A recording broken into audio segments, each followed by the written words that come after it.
You're listening to the Cyberwire Network, powered by N2K.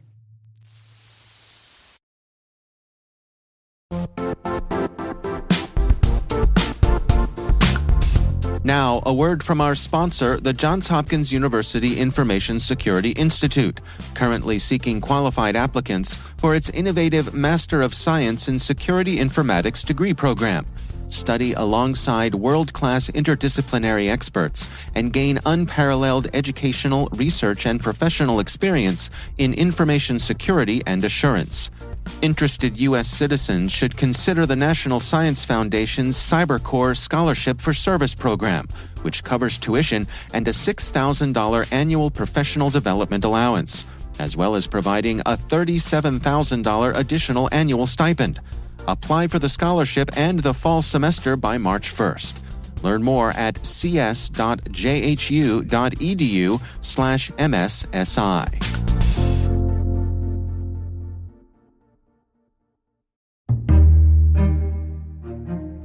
Hi, my name is Gabriela Smith-Sherman, and I am the Director of the Governance, Risk, and Compliance Department at MindPoint Group.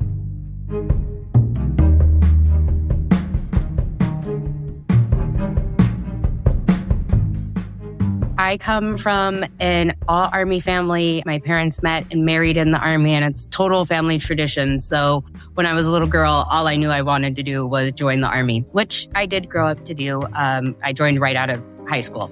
That was like my goal and my desire. I didn't actually pick a specific job with that idea, other than I was going to be a soldier.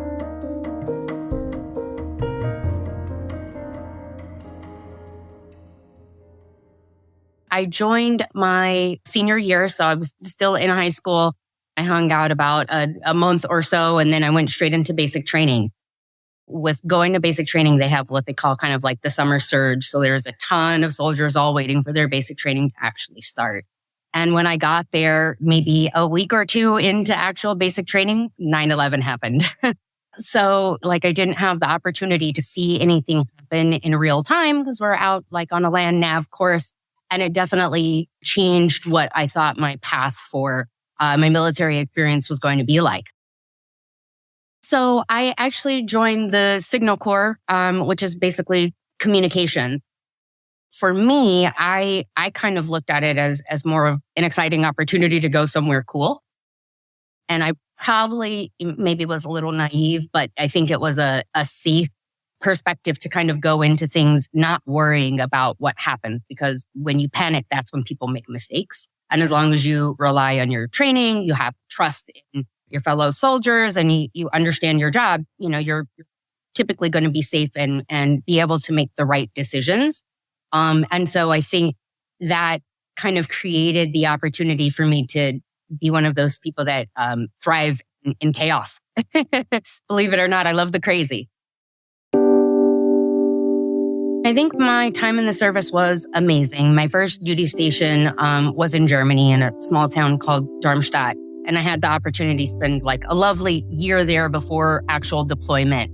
You really kind of develop a different sense of brotherhood, sisterhood, because you have to have a lot of trust and reliance on the business process, right? Everything, there is a rhythm and a rhyme and madness. Everything has a purpose. And you kind of have to learn to trust the process and be successful and trust your counterparts. I think that type of experience creates and cultivates a lot of opportunities to be successful in non-traditional ways. It's one of the hardest things ever. I know so many people that transition out of the military and they struggle in the civilian side and end up going back because you have kind of grown up in that structure where you have the rhyme, the reason, and the rules that you follow. And then when you come into civilian life, it's kind of like the wild, wild west, right? Because you're so used to that frigid structure. For me, I think what made my transition easy is I got offered a position as a Fed civilian working for the Department of the Army. So I still got to work with soldiers every day. And my first job was being an assignment manager. And essentially what they do is you get a job specialty and you're responsible for assigning people to go to their next duty station and keeping them kind of full strength and looking at their human resourcing and staffing and being able to forecast where people are going from a deployment standpoint, kind of seeing a bigger picture and understanding a bigger strategy.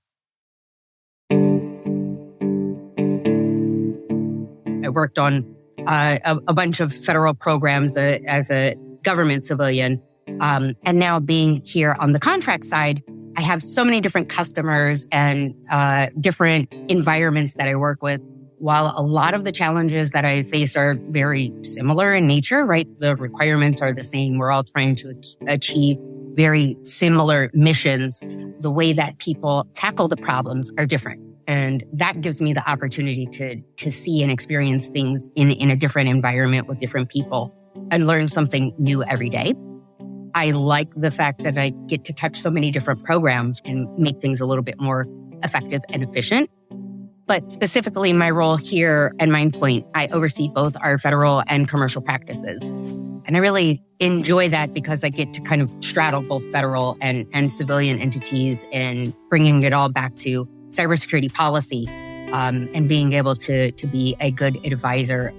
I think I'm like a little bit of an organized mess. The thing that I love the most is working with people. And I think that's also the most difficult aspect of the job, right? The policy, the requirements, they're the same.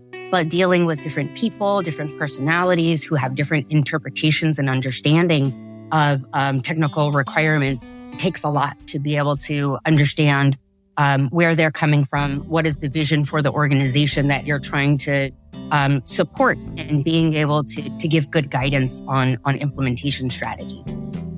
I want to make it a happy experience, and I want people to feel comfortable to be able to tell me anything and everything and know that no matter what, I will be there to be supportive, both professionally and personally, because being able to kind of take a step back, understand the problem, being able to listen to a person's pain point under stress and pressure and proposing solutions is like something that I enjoy doing, right? I like that little bit of a challenge. I think my military experience has prepared me to be in those kind of chaotic positions and be very calm about the approach. And it's probably the only time I'm super calm about things is when it is chaotic and overwhelming.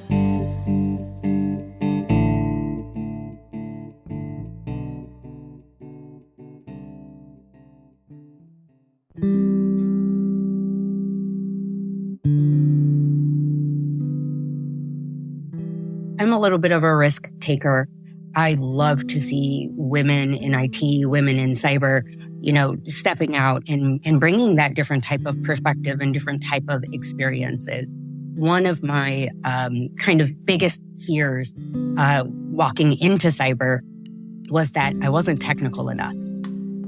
I was always nervous about not being technical enough and being a woman and starting my career in cyber in a non-traditional path. I didn't necessarily have the formal education. One thing I would say that a lot of people kind of value is my honesty and transparency about what I know and what I don't know.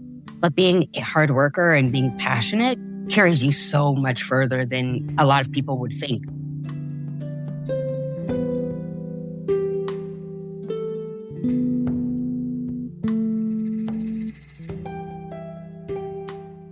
I hope that people think that I was impactful.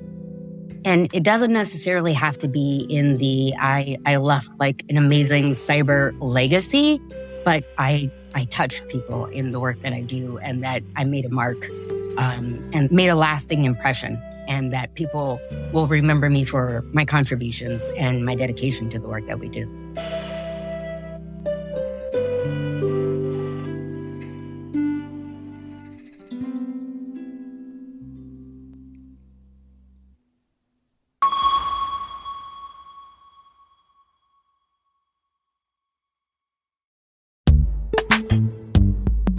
This episode is brought to you by Palo Alto Networks, the leader in cybersecurity. As AI-driven attacks increase, organizations can't afford to have network security that's stuck in the past. Discover how Palo Alto Networks can help you predict what's coming and proactively secure against it with a zero-trust, AI-powered network security platform built to secure whatever, whenever, wherever. To learn more, visit paloaltonetworks.com/network security platform.